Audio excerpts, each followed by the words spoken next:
So February 10th of 1978, I was the music director at a Sarasota, Florida FM rock station. Now, the job of a music director in those days was not work. It was pure fun. I mean, I got paid to sit in an office and listen to new albums.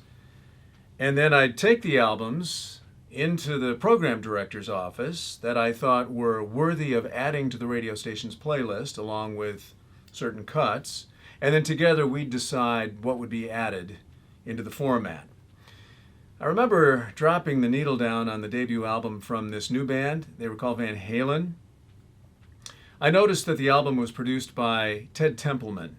I was familiar with his work, so I knew this album would have an incredible, clean, sonic spectrum to it. That was one of his trademarks. And yes, the first song on the first side, Runnin' with the Devil, wow. Right in your face, sounding great. What an awesome kick-ass band. And I really liked the way the guitar had been recorded. But nothing on Runnin' with the Devil could have prepared me for what I was about to hear next. Eruption.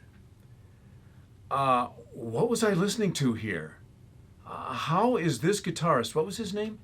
Eddie Van Halen, how is he playing like this? Is the tape being sped up? I'd never heard anything like this in my life. In fact, this was probably the first time I had heard the technique that would come to be known as tapping. That's when the guitarist would take his strumming hand and use his index finger on his strumming hand to tap the fretboard on the guitar. Eddie wasn't the first to do this, as Steve Hackett of Genesis had been credited as possibly the originator of this technique. But Eddie Van Halen certainly took this to a level that would change forever guitar mastery. Eddie Van Halen wasn't just a guitar player, he was a brilliant musician. Because to play like that, you have to understand music and you have to get straight A's in the School of Rock. He had a good role model in Eric Clapton, his proclaimed prime influencer.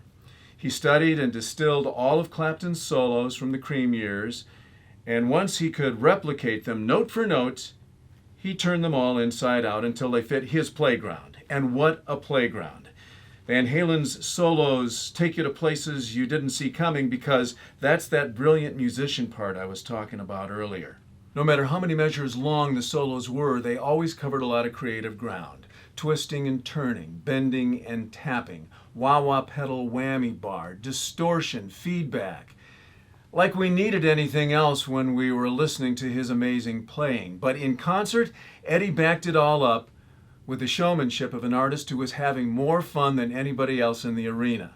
And then there was that smile. I saw that smile up close when the entire band came up to 95.5 WMET in the summer of 1981 on their Fair Warning tour. They were going to be interviewed by our afternoon drive jock, B-Rock Whaley. Now, before they went in the studio, they were told that his middle name was Hitchcock, and for some reason that hit them so funny.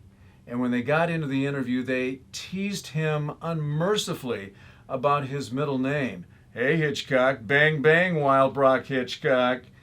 And they had the whole station laughing right along with him.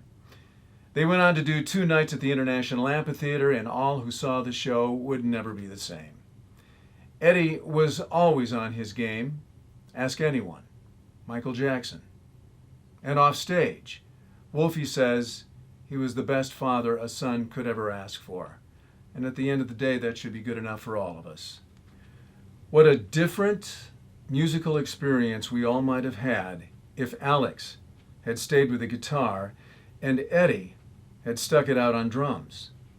But rock and roll has a way of telling you how it's meant to be. And for Eddie Van Halen, he was meant to emit the brown sound in a way that no one had or ever will again. Eddie Van Halen, a once-in-a-lifetime guitarist. And I'm so glad he came along in our lifetime. Thanks, Eddie.